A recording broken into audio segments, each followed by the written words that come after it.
Welcome to AKN news. నా పేరు lucky. ముందుగా ముఖ్యాంశాలు. తూర్పు గోదావరి జిల్లా పిఠాపురంలో చైర్మన్ వైస్ చైర్మన్లను అభినందించిన నియోజకవర్గ విలేకరులు. తూర్పు మన్యం మారేడు మిల్లులో గంజాయి అక్రమ రవాణా. తిరుమలకు పాదయాత్ర చేపట్టిన వైఎస్ఆర్సీపీ రాష్ట్ర కార్యదర్శి నాగార్జునరెడ్డి. అనంతపురం జిల్లా పెదవడుగూరులో మండల కేంద్రమైన పంచాయతీ కాంప్లెక్స్ లో చలివేంద్రాన్ని పెదవడుగూరు ఎస్ఐ రాజశేఖర్ రెడ్డి ప్రారంభించారు. ఈ సందర్భంగా ఆయన మాట్లాడుతూ గ్రామ పెద్దల ఆధ్వర్యంలో చలివేంద్రం ఏర్పాటు చేయడం చాలా అభినందనీయమని అన్నారు. ప్రతి ఒక్కరూ చలివేంద్రం ఉపయోగించుకోవాలని కోరారు. అలాగే కరోనా సెకండ్ దృశ్యం ప్రతి ఒక్కరూ జాగ్రత్తలు పాటించాలని, ప్రతి ఒక్కరూ చేతులను శుభ్రం చేసుకోవాలని కోరారు. ఈ కార్యక్రమంలో గ్రామ పెద్దలు పాల్గొన్నారు.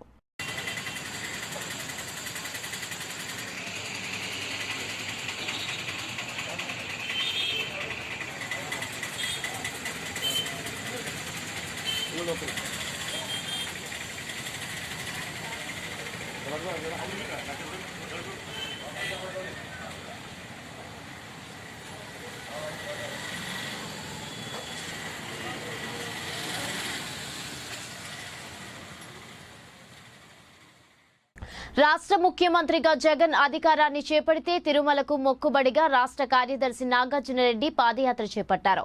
ఆయనకు మద్దతుగా బద్వేల్ నియోజకవర్గ పెద్దలు శ్రీ డిసి గోవిందరెడ్డి, సతీమణి Tulasamma, market yard chairman Ramanareddy పాల్గొన్నారు.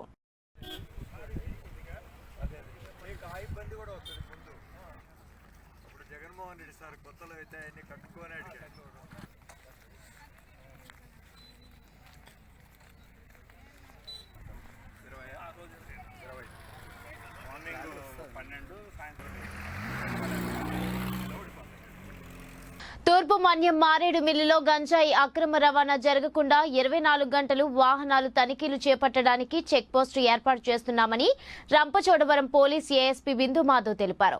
గంజాయిని మన్యం ప్రాంతం నుండి మైదాన ప్రాంతాలకు అక్రమంగా తరలిస్తున్న 2 కేసులకు సంబంధించిన వివరాలను మారేడుమిల్లి పోలీస్ స్టేషన్లో ఏఎస్పీ బిందు మాధవ్ పాత్రికేయుల సమావేశంలో వెల్లడించారు.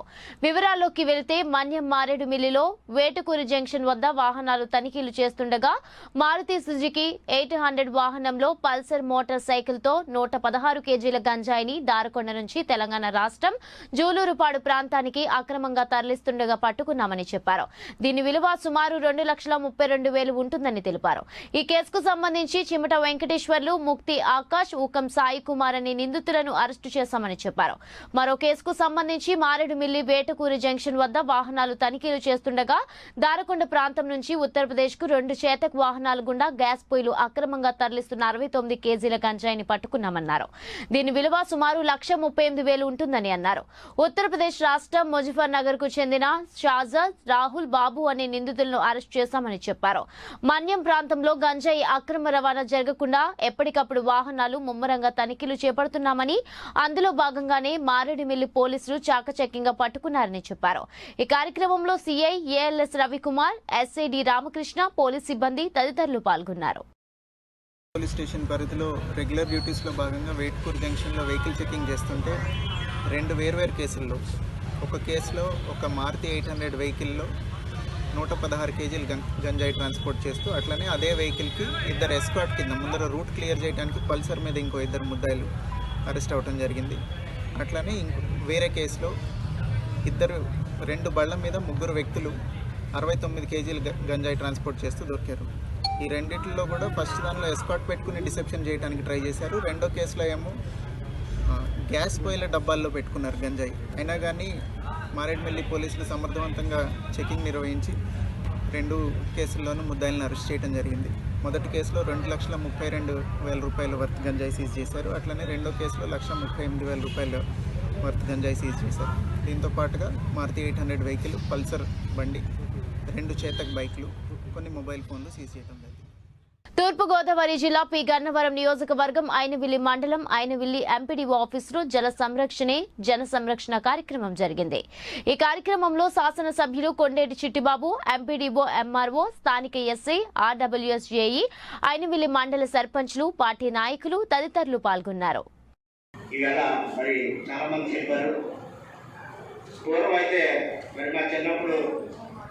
నీరు తాగడానికి దూరం వెళ్ళాలని చెప్పి అటు 2 కిలోమీటర్లు ఉండేది చీరపట్టులో.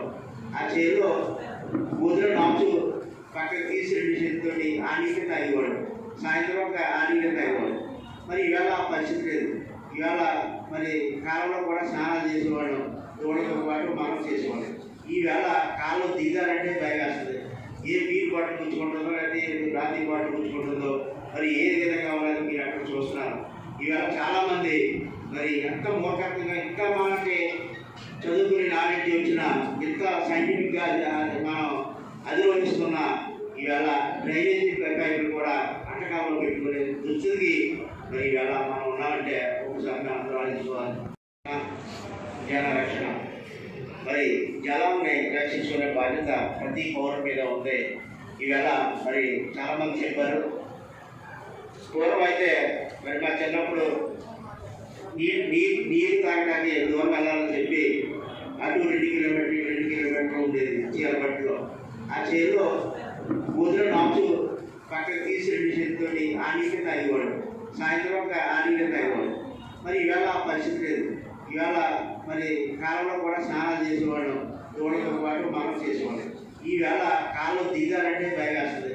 ఏ నీరు బాటిల్ పుచ్చుకుంటుందో లేకపోతే రాత్రి బాటిల్ పుచ్చుకుంటుందో మరి ఏ విధంగా ఉన్నది మీరు అక్కడ చూస్తున్నారు. ఈవేళ చాలామంది మరి ఎంత మూర్ఖంగా ఇంకా మనకి చదువుకుని నాలెడ్జ్ వచ్చిన ఇంత సైంటిఫిక్గా మనం అధిరోహిస్తున్న ఈవేళ డ్రైనేజీ పైపులు కూడా అట్టకాలంలో పెట్టుకునే దుస్థితికి మరి ఈవేళ మనం ఉన్నామంటే ఒకసారి మనం ఆలోచించుకోవాలి. పశ్చిమ గోదావరి జిల్లా వీరవాసరం పోలీస్ స్టేషన్లో 8 లక్షల దొంగతనం చేసిన కేసును పోలీసులు ఛేదించారు. పోలీస్ స్టేషన్లో భద్రపరిచిన 8 లక్షల నగదును అదే స్టేషన్లో కానిస్టేబుల్ గా పనిచేస్తున్న గంగాచలం గణేష్లు దొంగలించారు. నిందితులను అరెస్టు చేసి వారి వద్ద నుంచి 8 లక్షల నగదు రికవరీ చేశారు. వీళ్లు గతంలో కూడా పలు నేరాల్లో కీలకంగా వ్యవహరించారని, గంగాజలం గణేష్లపై విచారణ జరిపి ఉద్యోగం నుంచి డిస్మిస్ చేస్తామని జిల్లా ఎస్పీ నారాయణ నాయక్ తెలిపారు. ఎక్సైజ్ డిపార్ట్మెంట్కి సంబంధించిన సూపర్వైజర్లు వీరవాసరం పోలీస్ స్టేషన్లో భద్రంగా ఉండవలసిన నగదు కోసం వచ్చి వెరిఫై చేస్తే ఆ నగదు కనిపించలేదని తెలియడంతో ఆ నగదు ఏమైందని పోలీసులు బాగా తీవ్రంగా కృషి చేసి శ్రమించి ఏ విధంగా పోలీస్ స్టేషన్లో నగదు మాయమైందనే దాని మీద ఒక క్రిమినల్ కేసును కట్టడం జరిగింది. క్రిమినల్ కేసు యొక్క దర్యాప్తులో భాగంగా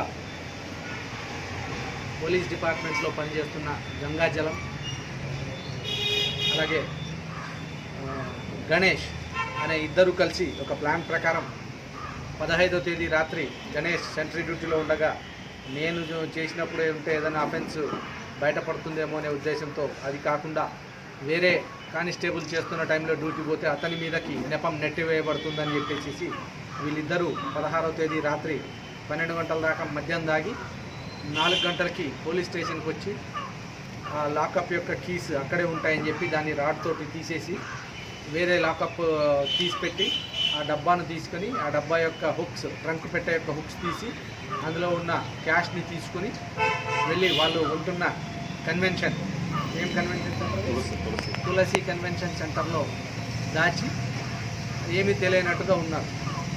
సో 2 డేస్ ఆఫీసర్స్ అందరూ శ్రమపడి సిసిఎస్ డిఎస్పీ అయితేనేమి, మన DSP Narsapur, CI Palakollu rural town, CCS CI, మిగతా ఎస్ఐలు అందరూ, ఎందుకంటే పోలీస్ డిపార్ట్మెంట్లో పోయింది కాబట్టి ఇది ప్రెస్టేజ్గా తీసుకుని ఈ కేసుని ఎలాగైనా ఛేదించాలనే ఉద్దేశంతో తీవ్రంగా శ్రమ పడితే ఇంటి దొంగ దొరికాడు. అలాగే నిన్న వాళ్ళు దాచిన డబ్బు యొక్క సీసీ ఫుటేజ్ కూడా దొరికింది. డబ్బుని గంగాజలం దాచుకున్న సీసీ ఫుటేజ్ ఉంది. అందులో దాదాపు 2 లక్షల ఎంత దొరికింది ఆ కన్వెన్షన్ సెంటర్లో. అక్కడ ఇంకొక ప్లేస్లో మొత్తం 2 విధాలుగా 2 ప్యాక్స్గా చేసి దాచి ఉంచారు. ఆ 2 నగదు మొత్తం 8,04,000 రూపాయలు ఎంతైతే నగదు పోయిందో ఆ మొత్తం నగదుని వాళ్ళిద్దరి దగ్గర నుంచి స్వాధీనపరచుకోవడం జరిగింది. వాళ్ళిద్దరిని అరెస్ట్ చేయడంతో పాటు తదుపరి విచారణ చేసి డిస్మిస్ కూడా చేయడం జరుగుతుంది డిపార్ట్మెంట్లో పని చేయకుండా. సో ఈ కేసుని ఛేదించిన ఆఫీసర్లందరికీ కూడా తగిన రివార్డులను ఇచ్చి ఇలాంటి సంఘటనలు జరగకుండా ఆఫీసర్స్ అందరూ జాగ్రత్త తీసుకోమని మిగతా జిల్లాలో ఉన్న ప్రతి అధికారిని కోరడం జరిగింది. తూర్పుగోదావరి జిల్లా జగ్గంపేటలో నీటిని ఒడిసిపెట్టుకోవాల్సిన ఆవశ్యకత ఎంతైనా ఉందని జగ్గంపేట ఎమ్మెల్యే జ్యోతుల చంటిబాబు అన్నారు. గోకవరం రోడ్డులోని శ్రీ సాయి బాలాజీ ఫంక్షన్ హాల్లో జల సంరక్షణే జన సంరక్షణ కార్యక్రమాన్ని అధికారులు నిర్వహించారు. ఈ సందర్భంగా ఎమ్మెల్యే చంటిబాబు మాట్లాడుతూ నియోజకవర్గంలో 67 గ్రామ పంచాయతీలలో 53 పంచాయతీలను గెలుచుకోవడం జరిగిందన్నారు. జలవనరులు కాపాడుకోవాలనే ఉద్దేశంతో ప్రభుత్వం ఈ కార్యక్రమాన్ని తీసుకుందన్నారు. నీటి యొక్క ప్రాధాన్యతని గుర్తిరిగి ఇవాళ రాష్ట్ర ప్రభుత్వం ఒక కార్యక్రమం తీసుకోవడం జరిగింది. అదే జన సంరక్షణ.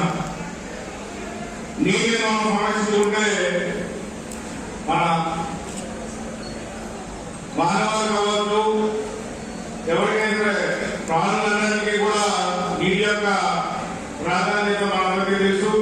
నీటి యొక్క లభ్యతతో పాటు దాన్ని ఒడిసిపట్టి ఏ రకంగా మనకు లభ్యమైనా కానీ వర్షం ద్వారా కానీ మరొక ద్వారా కానీ భూమి ద్వారా కానీ భూగర్భ జలం కానీ ఏ రకంగా అయినా సరే నీటిని ఒడిసిపట్టి నిల్వ చేసుకోవడం యొక్క ఆవశ్యకత ఎంతగా ఉంది. అందులో రకరకాల మెథడ్స్ ఉంటాయి. నీటిని ఏ రకంగా నిల్వ చేసుకోవాలి, ఈ రకంగా మనం ఎక్కువ కాపాడుకోవాలనేటువంటి అందరికీ తెలిసిన విషయమే. ఇక్కడ ఎన్నికైన సర్పంచులు కొత్తగా నూతనంగా ఎన్నికైనప్పటికీ రాజకీయం అదేవిధంగా పరిపాలన విధానం అనేటువంటిది ఎవరికి తెలియదేం కాదు. ఎంతో కొంత అనుభవం ఉంది. అందులో చాలా మంది సీనియర్స్ కూడా ఉన్నారు. ఇప్పుడు చెప్పడం జరిగింది, అధికారులు ఏమైనా మనకు ఊర్లో ఉన్నటువంటి వాటర్ ట్యాంకులు ఏ రకంగా క్లీన్ చేసుకోవాలి అదొక రోజు. అదేవిధంగా కొన్ని చోట్ల గ్రామంలో నీటిలో ఉన్నటువంటి కలుషితమైనటువంటి అదేవిధంగా శుభ్రత తాగడానికి పనిచేయదు. మరొకటి తాగడానికి అనుకూలమైనటువంటి నీటిని మనం ఏ విధంగా గుర్తించాలి, లేకపోతే ఏదైనా కలుషితమైతే దాన్ని ఏ రకంగా మనం పరిరక్షించాలి అనేటువంటిది ఇందులో భాగంగా ఈ వారం సంబంధించిన కార్యక్రమంలో ఒక రోజు తీసుకోవడం జరుగుతూ ఉందని చెప్తా ఉన్నారు. అదేవిధంగా జలజీవన మిషన్ అని చెప్పేసి ప్రతి గ్రామంలో కూడా పైప్ లైన్లు వేసుకుని ఇంటింటికి కుళాయినటువంటి సిస్టాన్ని ప్రారంభించడం జరుగుతుంది భవిష్యత్తులో.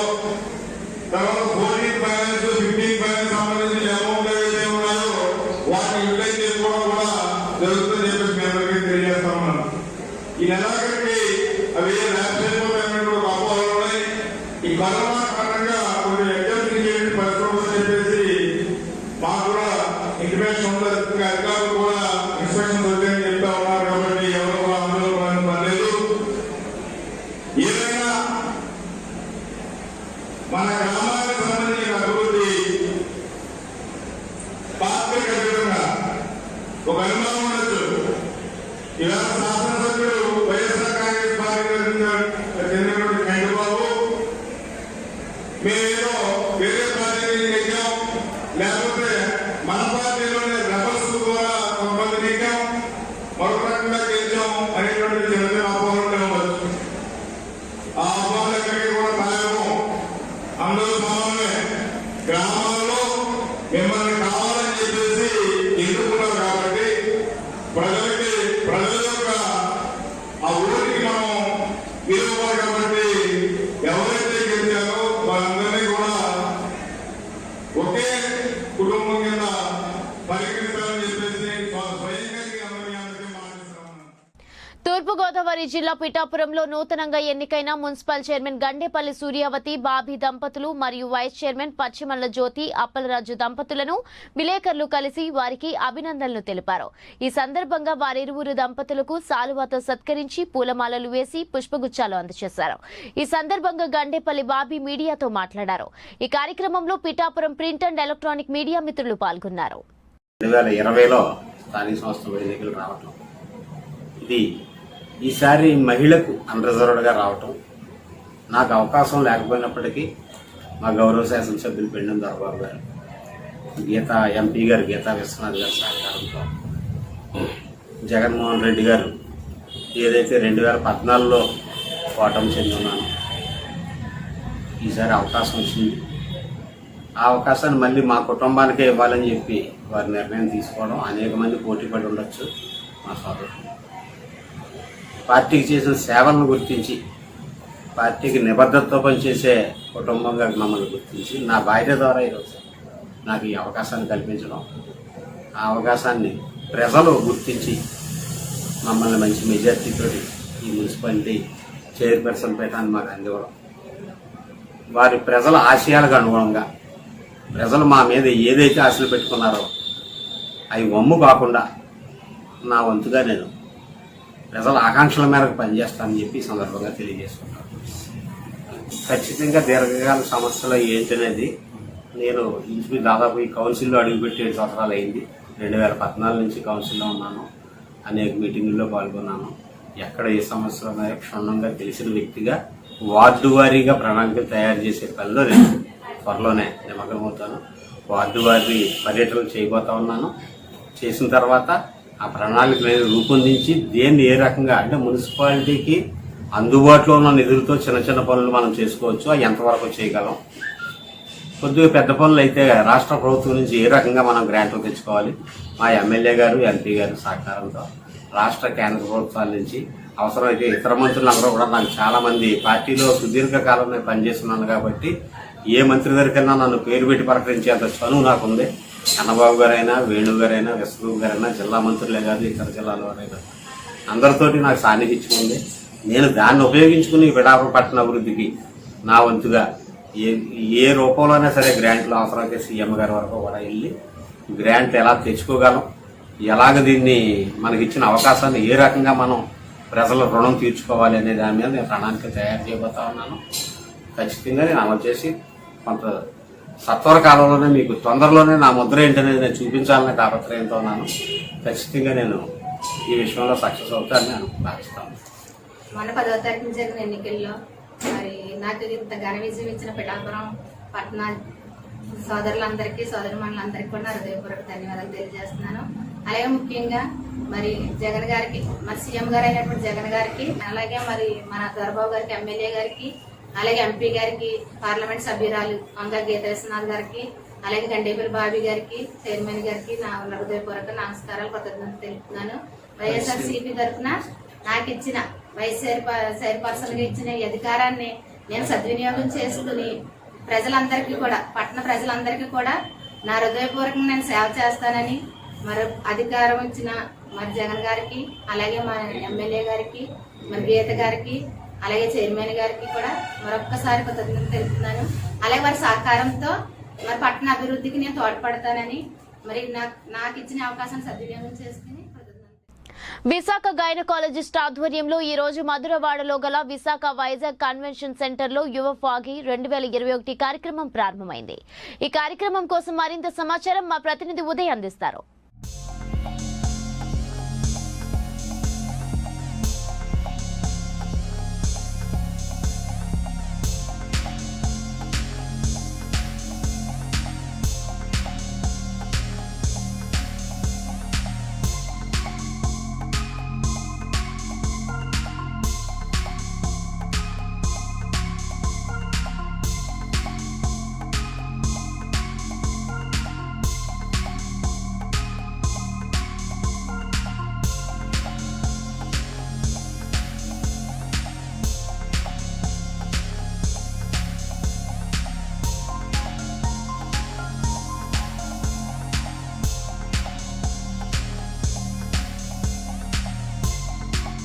ప్రస్తుతం మనం విశాఖపట్నం మధురవాడ వైజాగ్ కన్వెన్షన్ సెంటర్లో ఉన్నాం. మన విశాఖపట్నం గైనిక్ డాక్టర్స్ అసోసియేషన్ అండర్లో present Yuva FOGSI south zone 2020 summit జరుగుతుంది. అసలు ఇది లాస్ట్ ఇయర్ జరగాల్సిన సమ్మిట్, బికాజ్ ఆఫ్ కోవిడ్ అది పోస్ట్పోన్ అయిపోవడం వల్ల ఈ సంవత్సరం 2 days ఈ 21 and 20 తారీఖున జరగడం జరిగింది. ఈ విశేషాలు మనతో పంచుకోవడానికి కమిటీ మెంబర్ ప్రముఖ గైనకాలజిస్ట్ డాక్టర్ ఐ వాణి గారు ఉన్నారు. విశేషాలు అనేవి ఆవిడ మాట్లాడి తెలుసుకునే ప్రయత్నం చేద్దాం. మేడం నమస్తే. మేడం, ఇది లాస్ట్ ఇయర్ జరగాల్సిన సమ్మిట్ కదా మేడం, కోవిడ్ వల్ల పోస్ట్పోన్ అయ్యింది. ఇప్పుడు ఏ విధంగా మీరు ప్లాన్ చేస్తున్నారు మేడం? ఇది 2020 మార్చ్లోనే జరగవలసిన కాన్ఫరెన్స్. ఇది south zone conference. South zone అంటే ఒక 5 రాష్ట్రాలు, ఆంధ్రప్రదేశ్, తెలంగాణ, తమిళనాడు, కేరళ, కర్ణాటక. ఈ 5 రాష్ట్రాలకు సంబంధించిన గైనకాలజిస్టులు అందరూ ఈ సదస్సులో పాల్గొనాలని, అది ఇంత ముందు ఏడాది 2020లోనే ప్లాన్ చేశాము. అది కరెక్ట్గా ఆ టైంలో కోవిడ్ ఎక్కువగా ఉండడం వలన, లాక్డౌన్ విధించడం వలన అది పూర్తిగా పోస్ట్పోన్ అయిపోయింది. ఒక ఏడాది పోయిన తర్వాత ఇప్పుడు కొంచెం సాధారణ పరిస్థితులు అవి చాలా నెలకొన్నందువల్ల ఇది ఇప్పుడు కండక్ట్ చేయాలనుకున్నాం. ఇది కూడా చాలామంది ఫిజికల్గా రాలేకపోతారు కాబట్టి ఎవరైతే ఫిజికల్గా వస్తున్నారో వాళ్ళు ఫిజికల్గా వచ్చారు. కొంతమంది ఆన్లైన్ కూడా చూడడానికి అవకాశం కూడా కల్పించాము. సో దాదాపుగా 1500 మంది, కొంతమంది ఫిజికల్గా వచ్చారు, మిగిలిన వాళ్ళు ఆన్లైన్గా కూడా ఈ కాన్ఫరెన్స్ చూస్తున్నారు. ఇది 2 రోజుల కాన్ఫరెన్సు, మార్చి 20, 21, 2021. సో ప్రతిసారి కాన్ఫరెన్స్ ఉద్దేశం ఏంటి అంటే సైంటిఫిక్ నాలెడ్జ్ ఇంపార్ట్ చేయడానికి గెస్ట్లందరికీ. So conference speakers, national speakers, international speakers కూడా ఉన్నారు కాన్ఫరెన్స్లో. బట్ ఈ సంవత్సరం కోవిడ్ మూలాన చేంజెస్ కొన్ని చేయాల్సి వచ్చింది మాకు. 1 ఇయర్ కాన్ఫరెన్స్ పోస్ట్పోన్ చేసి 1 ఇయర్ తర్వాత మళ్ళీ ఈ సంవత్సరం చేసాము. కొంచెం కోవిడ్ తగ్గిన తర్వాత ఇంటర్నేషనల్ స్పీకర్స్ అందరూ లైవ్ మాకు జాయిన్ కాలేకపోయారు. సో అందుకే వాళ్ళు రికార్డెడ్ లెక్చర్స్, వీడియోస్ అన్నీ పంపించారు వాళ్ళ దేశాల నుంచి.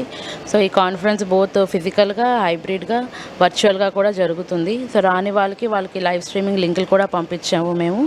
సో మెయిన్ ఉద్దేశం ఏంటంటే సైంటిఫిక్ నాలెడ్జ్ ఇంపార్ట్ చేయడానికి, కొత్త ఇన్వెన్షన్స్ కానీ కొత్త విషయాలు ఏం జరుగుతుందో సైంటిఫిక్ ఫీల్డ్లోని అది వచ్చిన డాక్టర్లు అందరినీ తెలిస్తే వాళ్ళు ప్రాక్టీస్ ఇంకొంచెం బాగా చేయగలరు, జనాలకి ఇంకొంచెం మంచి వైద్యం ఇవ్వగలరని మా ఉద్దేశం. So one division is actually for IVF division called Nutrisynops, and another division Genesia. It's a infertility segment లో వర్క్ చేస్తున్నాను. And third division ఎవా care, shield నుంచి. ఇది ఆల్ గైనిక్ జనరల్ ప్రోడక్ట్స్ ఉంటాయండి. సో దీనివల్ల అంటే అన్ని రకాల డాక్టర్స్ ఇక్కడ వస్తుంటారు. So national south India యువా ఫాక్సీ, so అన్ని లైక్ గైనిక్ వస్తుంటారు, ఐవీఎఫ్ వస్తుంటారు, అండ్ స్పెషాలిటీ ఫెర్టిలిటీ స్పెషలిస్ట్ వస్తుంటారు. సో మాకు అన్ని ప్రోడక్ట్స్ ఉన్నాయి కాబట్టి మేము ఎక్స్పోజ్ చేసుకోగలుగుతాం ఇక్కడ. సో ఇది ఒక మంచి ఆపర్చునిటీ పార్ట్స్ చేయడం వల్ల. ఇప్పుడు చూసుకుంటే అండి లైఫ్ స్టైల్ చాలా ఎఫెక్ట్ చేస్తుంది ఫర్టిలిటీని. ఫర్టిలిటీ రేట్ చాలా ఎక్కువ పెరిగింది. Depends upon late marriages. Everybody is planning to start their family only after 30 years. So that is affecting their fertility a lot. Even male factors కూడా చాలా ఎక్కువ అవుతున్నాయి. So usually in these condition lifestyle ఒకటి, and stress factors ఒకటి, and late marriages ఒకటి అంతా ఇన్ఫర్టిలిటీని చాలా ఇంక్రీజ్ చేస్తుంది రేట్స్ని. So we have to first counsel the patients and lot of we have to awareness ఇవ్వాలి వాళ్ళకి. ముందు ఫర్టిలిటీ ఇష్యూస్ ఎలా వస్తాయి, దాన్ని ఎలా మనం ప్రివెంట్ చేయాలి ఏంటి అని. అంతా అయిపోయిన తర్వాత లేట్గా వచ్చేదానికన్నా before itself if they can identify the problem and come to a fertility specialist early, we can treat them much better. ప్రతి డాక్టర్ని we can have personal talk, and we can clear our doubts with the senior consultants. At the same time, we are very happy to see each other after a long time, and we are able to share our major clinical problems. At the same time, we are able to discuss about the COVID and the future, how it has to be taken care of, how we can educate the general public also. At the same time, how we can take care of our families and how we are doing it. So these are all the major things which we can directly come in contact with each other and do these things. ఏవీ bulletin updates. మరిన్ని updates తో మరో bulletin లో కలుద్దాం. Until then keep watching AKN news.